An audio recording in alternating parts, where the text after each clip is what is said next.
देश में तनाव का माहौल था।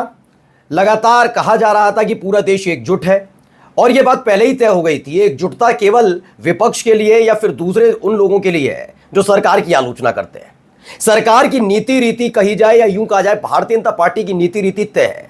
वो किसी को बख्शने के मूड में नहीं है। यह बात मैं इसलिए पूरी जिम्मेदारी के साथ कह रहा हूं क्योंकि ऑपरेशन सिंदूर के फौरन बाद ही देश के अलग अलग हिस्से में सेना को गायब करके नरेंद्र मोदी साहब के सेना की वर्दी में पोस्टर बैनर लगा दिए गए थे।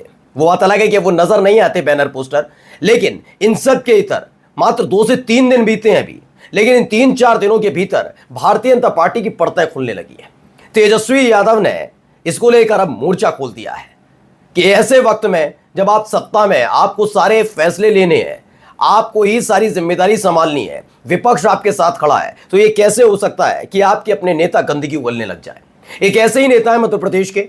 अगर कोई कार्यकर्ता है, समर्थक होता तो शायद ये बड़ी बात ना होती, लेकिन संवैधानिक पद पर बैठा हुआ व्यक्ति अगर कोई बयान देता है तो यकीन मानकर चलिए वो पार्टी की लाइन होगी जो अंदर खाने बात हुई है। और यही करने की कोशिश की गई मध्य प्रदेश के मंत्री विजय शाह की तरफ से, लेकिन जैसे ही तेजस्वी यादव ने मोर्चा खोला वो घुटने के बल बैठ गए, अब नाक रगड़ रहे हैं। नमस्कार, मैं हूं प्रज्वल गौतम और आप देख रहे हैं न्यूज सर्किल। आपको याद होगा कि मोहम्मद इम्तियाज, जिन्होंने अपने प्राण की आहुति दी इस देश की सुरक्षा के लिए, उनका जब पार्थिव शरीर पटना एयरपोर्ट पहुंचता है तो उनको रिसीव करने के लिए सिर्फ भारतीय जनता पार्टी के प्रदेश अध्यक्ष दिलीप जायसवाल पहुंच जाते हैं। नीतीश कुमार पर भी वक्त नहीं होता, वो अपने एक मंत्री को भेज देते हैं, जाओ जाकर देख लेना, ठीक है। लेकिन तेजस्वी यादव सब काम छोड़कर पटना एयरपोर्ट पर भी पहुंचते हैं, श्रद्धांजलि देते हैं और मोहम्मद इम्तियाज जो सच्चे सपूत हैं देश के, उनको पूरा सम्मान देते हैं, उनके परिवार से मुलाकात करते हैं। नीतीश कुमार पर बाद में वक्त मिलता है जब उनकी फजीयत होती है, सम्राट चौधरी भी तभी जाते हैं। सवाल उठता है पटना एयरपोर्ट क्यों नहीं पहुंचे, लेकिन इनकी नीति रीति को इनकी ही पार्टी के नेताओं ने खोल दिया। पहले एक बयान सुना रहा हूं, बयान सुनिए। जिन्होंने हमारी बेटियों के सिंदूर उजाड़े थे, वही कटे पिटे लोगों को हमने उन्हीं की बहन भेज करके उनकी एसी की तेजी करवाई, और मोदी जी ने उनकी बहन को उनकी एसी की तेजी करने हमारे जात से उनके घर। अब मोदी जी कपड़े तो उतार नहीं सकते थे, इसलिए उनके समाज की बहन को भेजा कि तुमने हमारी बहनों को अगर विधवा किया है तो तुम्हारे समाज की बहन आके तुम्हें नहीं। तो सोचिए कौन व्यक्ति है ये। है भारतीय जनता पार्टी के नेता है, मध्य प्रदेश में मंत्री हैं, विजय शाह इनका नाम है। और हालत यह है कि क्या कह रहे हैं कि पाकिस्तान ने जो किया उसके लिए पाकिस्तानी आतंकवादियों की ही बहन को, उनकी ही बहन को, मतलब पाकिस्तानी की बहन को ही हमने भेजकर उनको मजा सकाया। यानी हमारे देश की एक बहादुर बेटी को आप क्या कह रहे हैं, आतंकवादियों की बहन बता रहे हैं। ये शब्दावली अपने आप में कभी भी स्वीकार्य नहीं। बस ये मैं कह देना हूं, गलती से अगर कोई सवाल हल्का सा पूछता है तो उसे देशद्रोही कहा जाता है, सबूत मांगने वाला गैंग। और इस आदमी के लिए जुबान नहीं खुल पा रही है बीजेपी के नेताओं और प्रवक्ताओं की। वो ये नहीं बता पा रहे हैं कि हाँ वाकई आदमी कितना बदतमीज है। बिल्कुल पूरी जिम्मेदारी के साथ मैं ऐसे किसी शब्दावली का इस्तेमाल नहीं करता हूं, लेकिन मेरे देश की सच्ची सपूत हिम्मत है तो अपने परिवार में से खुद ही जाकर एक बार जाकर देख लेते हैं, पता लग जाता। लड़ाकू विमान उड़ाना दूर की बात है, उसके पिछली सीट पर बैठकर भी ना अगर ये हवा में चले जाएं और पाकिस्तान की सीमा पार करके जो पीओके में किया गया हमारे देश की गौरवशाली सेना की तरफ से, वो करवा के दिखा दे। कुछ ना करें, बस बैठे रहे, यकीन मानकर चलो हलक में जान आ जाएगी। और आज क्या कह रहे थे, गंदगी उगल रहा है, बाद में फजीयत होने लगी।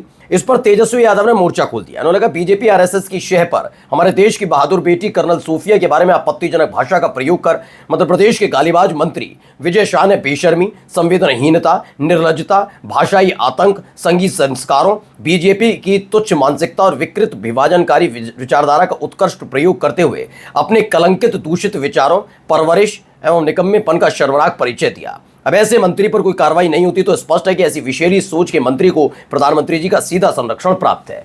मैं ये बात इसलिए और कहूंगा क्योंकि आप याद करिएगा, ये तो एक ऐसा मौका है जिस पर पूरा देश एकजुट है। यानी कि इन सब के बीच आपको याद होगा महात्मा गांधी के हत्यारे नाथूराम गोडसे के लिए किसी और ने नहीं बल्कि बीजेपी की सांसद भोपाल से साध्वी प्रज्ञा ने क्या कहा था, सबने सुना। संत बता दिया, महात्मा बता दिया। और जब ये बात उठी तो उसके फौरन बाद खबर चलाई गई कि नरेंद्र मोदी साहब बहुत नाराज हैं, दुखी हो गए उनके बयान से, लेकिन पार्टी से नहीं निकाला। चाहते तो पार्टी से निकालते, यानी कि सीधे सीधे संरक्षण प्राप्त की जो कहा जा रहा है वो उससे पार्टी को मुनाफा हो रहा है, फायदा हो रहा है। अब इस तरह की भाषा शैली का इस्तेमाल करके बताया कि कल तक आप कुछ भी करते रहे, लेकिन मुसलमानों से कितनी मोहब्बत है आप समझिएगा। अब सोच लीजिए, अगर एक व्यक्ति भी अगर आवाज उठा लेगा, तो आपने देखा था ये पाकिस्तान और भारत के बीच जो तनाव चल रहा था, उस दौरान अलग अलग जगह पाकिस्तान के झंडे सड़क पर लगाए जा रहे थे। कई जगह ऐसा देखने को मिला कि दावा किया गया वहां कलमा लिखा हुआ था, या फिर पाकिस्तान की जगह इस्लामिक झंडे का इस्तेमाल कर लिया गया था। तो जो व्यक्ति या लड़की, एक बच्ची थी, बच्ची को तो स्कूल से ही निकलवा दिया गया, वो अगर इस्लामिक झंडे को हटा रहे थे तो बता रहे थे ये पाकिस्तान प्रेमी है। अब इस आदमी के लिए क्या कहा जाएगा? इसको बिल्कुल सवाल का, अब ये नहीं कि हो गया गलती, माफी, हम इसको, हमारी पार्टी लाइन से अलग है, ये कोई पार्टी लाइन में ही है, या आपकी पार्टी लाइन के साथ ही है, क्योंकि आपकी पूरी पार्टी मुसलमानों के खिलाफ, अपने ही देश के मुसलमानों के लिए क्या सोचती है ये किसी से छिपा नहीं है।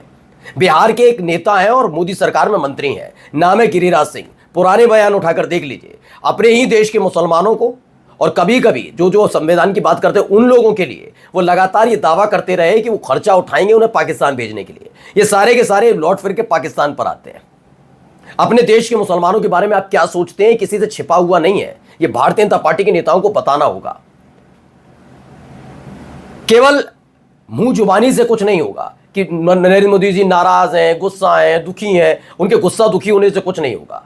इस देश की बेटी के बारे में जो गंदगी इस आदमी ने उगली है, इसकी सजा इसे मिलनी चाहिए, नहीं मिलनी चाहिए।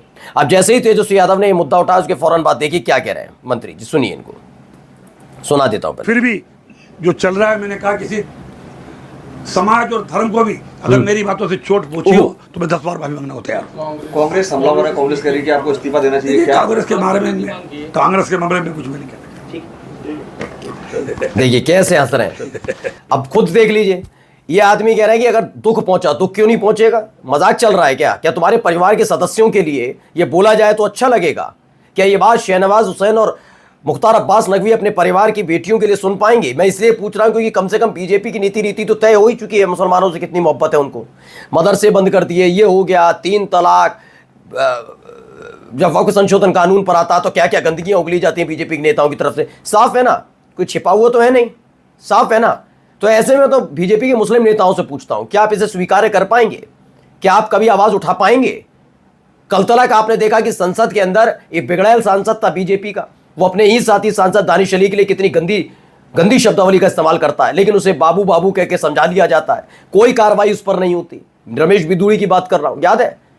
तब भी इनसे सवाल पूछा गया तो निकल लिए थे ना। अब मुख्तार अब्बास नकवी पर समय है ना शहनवाज हुसैन पर समय है। ये जवाब ये देना होगा कि आखिरकार किसके संरक्षण से तमाम तरह के बयान दिए जा रहे हैं, कार्रवाई क्यों नहीं होती?